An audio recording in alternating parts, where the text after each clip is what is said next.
আসসালামু আলাইকুম। সবাই কেমন আছেন? সবাই নিশ্চয়ই ভালো আছেন। আমিও আপনাদের রীতা আপু খুবই ভালো আছি। আজকে আমরা ছোট বোনের বাসায় গিয়েছি। সেই একটা আনন্দের বিষয় আজকে। আমার ছোট বোনের মেয়ের জন্মদিন। কিন্তু ও তো জন্মদিন করবে না। আমি বলছি, "কেন করবি না?" ছোট বোনকে বললাম যে, "করতেই হবে। আমরা বেশি কিছু খাবো না তোমার কাছ থেকে, হালকা পাতলা খাবো। তুমি এটা নিয়ে চিন্তা করো না।" ঢুকেই ছোট বোন ওয়েলকাম ড্রিংকস দিতে চেয়েছিল। আমি বলেছি, "কি তুমি কি এগুলো খাওয়ায়-টাওয়ায় আমাদের কি মানে পেট ভরে ফেলতে চাও? যেন তোমার এই মজার, মজার খাবার যেন আমরা না খেতে পারি?" "হুম, হুম, তা তো হবে না।" এইজন্য কিছুই খেতে চেলাম না। একেবারে তোমার যা, যা মজার, মজার খাবার রেঁধেছ সেইটা আমরা খাবো। দেখেন কত কিছু রান্না করেছে। সে আমাদের নাস্তা পানি খাওয়াইয়া জানি আমরা না খেতে পারি এই বুদ্ধিটা করেছে।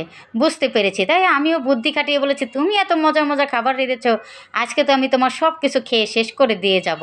তুমি চিন্তা করো না।" ও তো হাসতে, হাসতে শেষ, "আপু তুমি কি আমার লগে ফাইজলামি করতেছো? তুমি কোনোদিনই তো খেতে চাও না ঠিকমতো।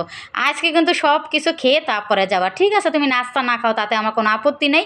কিন্তু খাবার কিন্তু আজকে খেতে হবে আমি যা, যা রান্না করেছি।" আমি কি, "আচ্ছা তুমি কোনো চিন্তা করো না, আমরা খাবো।"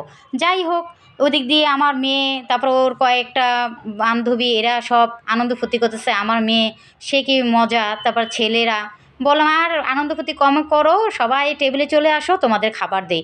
বাচ্চাগুলো ঘুরঘুর করে ঘ্রাণে, ঘ্রাণে চলে এসেছে যে, "হ্যাঁ, আন্টি এত কিছু মজার, মজার রান্না করেছে, খাওয়া শুরু করে দিই।" আমার ছেলে তো সেই পোজ দেওয়া শুরু করেছে। আম্মু ভিডিও করতেছে। তারপর আর কি আন্টির খাবার দেখে বলতেছে, "ওহ! সেই স্বাদ হবে তাহলে আন্টির খাবার।" আমি কই, "এই তোমরা তো সবসময় খেলো।" এটা হলো আমার ভাগ্নি, ছোট ভাগ্নি দেখেন একা, একা খেলতেছে। আর বলতেছে, "আমিও যাবো তোমাদের সাথে।" আমার ছেলে তো সেই ভাব, কি ভাবটা কি তার ফ্রেন্ডের সামনে দেখাচ্ছে পোজ দিয়ে।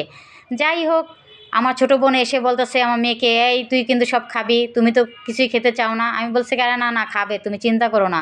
তুমি যা রান্না করেছো আজকে তো খাবেই।" এখন বলছে, "হ্যাঁ, তুমি আবার বলে দিও না, ঘ্রাণে, ঘ্রাণে পেট ভরে গেছে। খেতে পারবো না, এগুলো কিন্তু বলতে পারবা না।" আমি বলছি, "আরে না রে বাবা, বলবো না। দে আগে ওদের খাওয়াই নেই, তারপরে আমরা খাবো।" তারপর ওদের সবাইকে খাবার দিলাম, ওরা খাচ্ছে। খেয়ে বলতেছে আমার মেয়ে, "খালামণি তোমার ইলিশ মাছ ভাজাটা অনেক মজা হয়েছে।" আমার ছেলে বলতেছে, "হ্যাঁ খালামণি তোমার কাবাবটা সেই স্বাদ হয়েছে।" আমার ছেলে আবার আমাকে দেখাচ্ছে। তারপর বললাম যে, "হ্যাঁ, খাও সব কিছু দিয়ে খাও। বেগুনটা তো অনেক মজা হয়েছে।" ছোট ভাগ্নে এসে দাঁড়িয়েছে। ও খাবে, আবার দৌড় দিয়েছে। চলে গেছে যে খাবারের কথা যখন বলি তখন দৌড় দেয়। আর একটু পরপরই আসে কিন্তু খায় না। খুব মজা করে ওরা সবাই খাচ্ছে। খাওয়ার পর দেখি যে ছোট বোনের মনটা একটু নরম, নরম। আমি বললাম, "কি হয়েছে?" কয়, "না সারাদিন তো অনেক করলাম, কাজকর্ম করলাম। বাচ্চাটা অনেক জ্বালাচ্ছিল আজকে। আজকেই ও জ্বালানো শুরু করে দিয়েছে আপু দেখেন। আপনি তো জানেন ও এরকমই করে।" তারপরে ভাবি যে আসলে কিছু এখন আমিও অনেক আনন্দ লাগতেছিল কিন্তু কিছু একটা মিস যাচ্ছে আমাদের মাঝখান দিয়ে। যাই হোক সেটা ছোট বোনকে আর বোঝাতে পারলাম না, বোঝালাম না। কারণ সকাল থেকে বাচ্চা নিয়ে অনেক কষ্ট করতেছে। আবার যদি ওকে এগুলো বোঝাতে যাই ও মনে কষ্ট পাবে। তা বললাম, "যাও খাওয়া-দাওয়া সেরেছি, আমরাও খেয়েছি। চলো ছাদে যাই।" ছাদে যাওয়ার পর মেয়ে তো ওর বান্ধবীগুলো সব ওর টিচার, আমার ছোট বোনের মেয়ে টিচার। এরা সব সেই ছবি তোলার জন্য সেই ভাব নিয়ে ছবি তুলতেছে। আমি ওই ফাঁকে ওদের একটু ভিডিও করে নিলাম। দেখি ওরা কিভাবে কি পোজ দেওয়া শুরু করেছে। যাই হোক এখন ওরা তো হাসাহাসি শুরু করেছে। আমার ছোট বোন এর ভিতরে ঢুকেছে। বলে, "এই না, না আমাকে ছবি তুলো না, আমাকে ছবি তুলো না।" আমি বলছি, "কেন ছবি তুলবে না? তুলো, সবার সাথে তুলো, ভালো লাগবে।" বলছে, "না আমার ভালো লাগতেছে না। যাক তোমরা তুলো।" তারপরে কি এইখানে একটু ঘোরাঘুরি করলাম।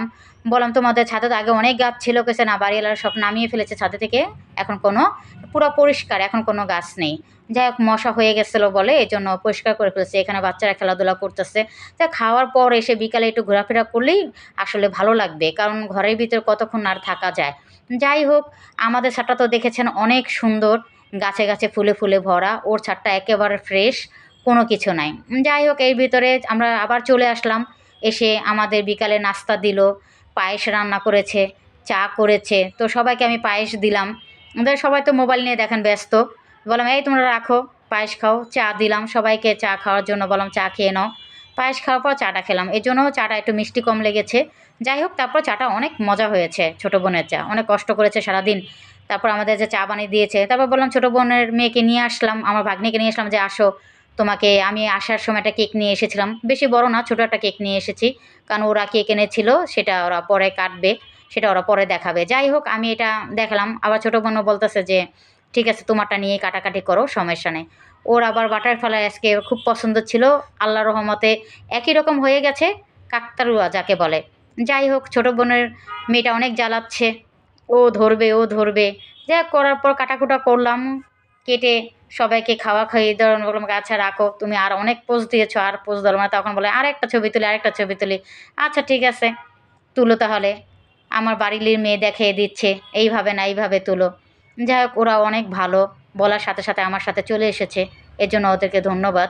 এই হলো আমার ছেলে, ভাগ্নি, বড় ভাগ্নি, ছোট ভাগ্নি, সবাই একসাথে হ্যাপি বার্থডে কেক কাটা শুরু করে দিয়েছে। অনেক মজা লেগেছে। যাই হোক, লেগেছে মানে কি, খুবই আনন্দ পেয়েছি। ছোট বোনে করতে চায়নি কিছুই, আমি জোর করেছি, করবি না কেন, সবসময় তো করতেই চাস না, এবার একটু কর। আমি একটু জানি তোদের এই ভিডিওগুলো নিতে পারি বিশেষ করে। যাই হোক, এই জন্য জোর টোর করে করে এলাম। করানোর পরে সবাইকে কেক টেক খাওয়া, আমার মেয়ে ওর বোনকে কেক খাওয়াই দিচ্ছে। ছোট ভাগ্নি কেক দেখলে, আর বললামই তো আপনাদের আগেও বলেছি, ছোট ভাগ্নি কেক দেখলে আর কোনো কিছুই লাগে না, ওর কেক হলে দুনিয়ার কোনো কিছুই বোঝে না। এটা হলো ওর ম্যাডাম, মিস। যাই হোক, ওর মিসকেও খাওয়াই দিচ্ছে। এটা হলো বড় ভাগ্নি আমার, আমার মেয়ে।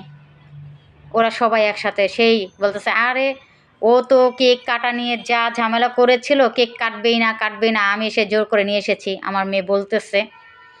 আবার এসে আমার ভাগ্নিও ঝগড়া করা শুরু করে দিয়েছে। আরে তো বলেছিলাম ২টা কেক একসাথে কাটবো, তোমরা তো কাটতে বললা না। যাই হোক, একটা কেক কাটার জন্য আমি বলছি যে আরে একটাই কাটো, ২টা কাটবো পরে, এই নিয়ে। তারপর বলে কেমনে কেমনে হয়ে গেল আমার সব বাটারফ্লাই, এবার তুমি কেকও নিয়েছো বাটারফ্লাই, আমার তো খুব ভালো লেগেছে। আমি বললাম এইটাই হলো কথা। যাই হোক, আমার ছেলে কেক খাচ্ছে, এখন গিফট দেখার পালা শুরু হয়ে গেল। বলতেছে আসেন আন্টি গিফট খুলে দেখি। আমি কি খুলো তাহলে, তুমি দেখি কি কি পেলে।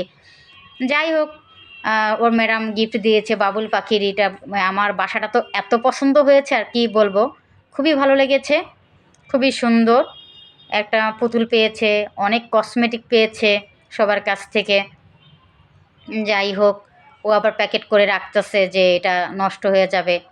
এখন ওগুলো প্যাকেটগুলো খোলাখুলি করতেছে। আমি বলছি, বাবা তুই এত খোলাখুলি করতে করতে আমার যাওয়ার সময় হয়ে যাবে, তুই তাতে করে রেখে দে, রেখে দে, দেন পরে তুই খোলাখুলি করিস। বলছে আন্টি লাইটটা জ্বালিয়ে নিই, আলো অন্ধকার লাগতেছে। আমাকে আচ্ছা জ্বালাও তাহলে। এই হলো কথা, অনেক মজা করেছি। এখন কী করবো, এই বাবুল পাখিটা দেখেন অনেক সুন্দর, আমার তো খুব ভালো লেগেছে।